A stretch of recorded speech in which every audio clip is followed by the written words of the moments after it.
ba gagawin dyan? Hindi ba nga, ito kasi May alambre. Ayan, Oo nga, kinuha ko. Kinukuha ko kasi. Ito, pumutok to. Di ba yung nawawala-wala ilaw? oh. Kasi nababasa siya dyan. Ngayon, pinaano ko kay Laki yung sabi ko. Meron pang ano dun may tumutulo dyan. Ito, bumagsak na yan. O nga, nanggagaling din dyan yung tulo dyan. Hindi, sa bubong na yun. Oh, may tulo dyan eh. Oh, sa bubong na yun. Alulod yun. Ang bibili na tayo stainless na alulod. Ah.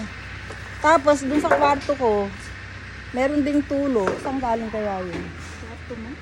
Oo. Tumutulong dun sa bandang ano. Basta dun, Baka sa ano? ha? Kasi andito ka na sa gilid eh.